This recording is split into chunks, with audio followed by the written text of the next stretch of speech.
In 1869, the first ever college football game was played between Rutgers University and the College of New Jersey. The new sport took America by storm and quickly spread to other college campuses. It didn't take long before the question arose, which of these teams is truly the best? The question spawned what is now known as the National Championship. The National Championship is the end-all reward that recognizes the best college football team by the end of the season. Over the last 2.5 decades, the National Championship has been decided by a game, one that often features the top two teams in the country going head-to-head. The reason I say often and not always is because every now and then when teams are selected to play in the National Championship, there's always one team that feels like they should have been picked when they actually weren't. Because of these controversies, there's plenty times where these teams will try to claim their own national championship that they didn't play for, and this often leads to the term co-national champions, which is when two teams are awarded the national championship for the same season. Thankfully, as of 2024, the college football playoffs have expanded to a 12-team format in order to prevent any scenario where teams might feel the need to claim a national championship they did not compete for. If you were to ask an avid college football fan about which team do they think has the most national championships, chances are they'd probably say the Alabama Crimson Tide, as the school proudly parades around the fact that they have more championships than anybody else, with that number totaling at 18. But when I type this question into Google, I get a variety of different answers from official sources. Some results say that Yale actually has the most, and that some of Alabama's do not count. The NCAA themselves only recognize 16 of Alabama's titles, while other people believe that up to 5 of Alabama's do not count. Why is this such a hard question for people to answer? Shouldn't the criteria for being national champion have a de facto meaning? Well, on paper, yes. The NCAA does recognize national championships that have been awarded by third parties such as the Associated Press, the BCS, and currently the College Football Playoff. But the NCAA does not award these titles itself, leading to plenty of controversy surrounding which of these third parties has awarded the one true national champion. See, when college football first started, there weren't actually national champions. The seasons basically were 1 or 2 games that comprised of the Ivy League programs, and that was about it. And as college football grew and more campuses adopted it, full seasons started to become a thing and more games happened as a result. This is actually why Yale has so many recognized championships. Many years after these seasons concluded, the third-party National Championship Foundation was founded by a man named Mike Ritter. Ritter's job was to basically go back and award championships to the seasons that didn't include a proper champion. Because so few teams played in college football's infancy, Yale was awarded the most of these championships. The NCAA officially recognizes all of the picks made by Mike Ritter and the NCF, so as a result, Yale is officially recognized with 18 college football championships. Other third parties began to emerge as the years went on, like the HAF and the CFRA. Having 3 different parties decide the national champions led to a plethora of years in the early 20th century where multiple teams were titled as the champions. For 1919, 4 different teams are recognized as national champions, those being Harvard, Illinois, Notre Dame, and Texas A&M. This continued to get out of hand, so by 1936, the de facto third party became none other than the Associated Press. The AP poll featured the influential top 20 rankings that would be updated on a weekly basis. This system actually still exists today and is what decides the top 25 teams up until playoff season. When the AP poll first came to be, the national champion was decided by whichever team finished in the number 1 spot by the end of the season. No, there wasn't a game between the number 1 and number 2 teams, or even a game between the teams with the 2 best records. It was simply based on vote. You either finished number 1 or you didn't. Because of this, teams were allowed to claim their own national championships if they felt that they were snubbed by the rankings. Let's say that the number 2 team in the country went undefeated and didn't get awarded because they didn't finish first place.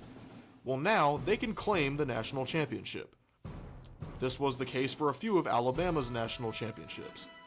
I mentioned earlier that the NCAA only recognizes 16 of Alabama's 18 titles. This is because they claimed the championship in 1934 and in 1941. I can understand the 1934 claim since they did play more games than Minnesota and went undefeated, and that Minnesota only got the #1 spot because they scored more points that season. But the 1941 championship perfectly illustrates what is wrong with this third-party system.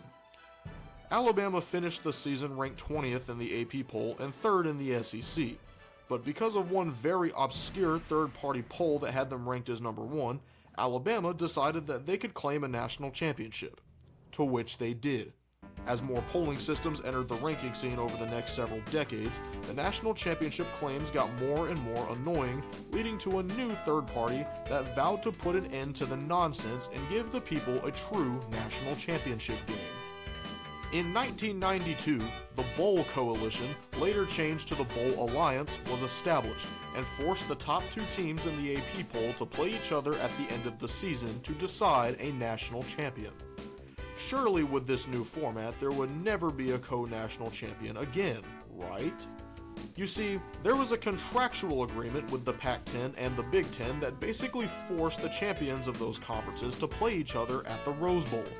If either of the Big Ten champs or the Pac-10 champs were ranked #1 in the AP poll, the #1 team in the country would be forced to skip out on the national championship game in favor of the Rose Bowl.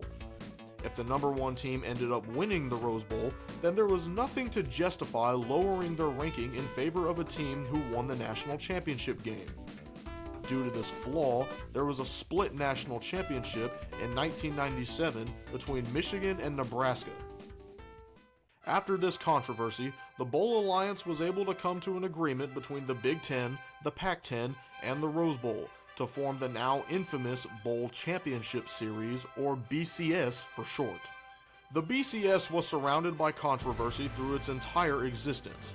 For starters, it heavily relied on computer algorithms that calculated the polls based on a variety of factors, like the AP poll, the coaches poll, records, and strength of schedule. This basically meant that all of the bowl game matchups would be determined by a late 90s and early 2000s set of computers, and in 2003, LSU and USC became split national champions after the result of the coaches poll contradicted that of the national championship game, retroactively breaking the BCS algorithm and allowing USC to claim a national championship that they did not play for. The BCS system continued to run with this highly controversial method of determining a championship game, and after enough teams felt like they were snubbed from national contention, the playoff system went into effect starting in 2013. See, you would think that allowing 4 teams to compete for a national championship would clear things up for fans, schools, and the players, but apparently that wasn't enough. Every other year or so during the 4-team playoff, we would always see that one team that claims that they were unrightfully snubbed from the college football playoff. In 2017, UCF was infamously left out of the college football playoffs. The Alabama Crimson Tide just won the national championship for the 2017 season, but had lost to the Auburn Tigers in the Iron Bowl earlier. UCF, however, went undefeated and also defeated Auburn in the Peach Bowl. Similar to the 1941 Alabama team, one poll had UCF in first place by the end of the season. This allowed them to claim a national championship that is recognized by the NCAA even though they failed to qualify for the playoffs. So even in the playoff era, it is possible to have co-national champions. With the 12-team playoff on the horizon, there is finally hope that the idea of split national championships and claimed titles are finally behind us. Let me know how you feel down in the comments. Thank you for watching this video. For more college football content, make sure you leave a like and subscribe to the channel, as I will be posting regularly. This is the Pigskin Parrot, and thank you for watching. And they finally, that thing is full of water. And I think he knows it's finished.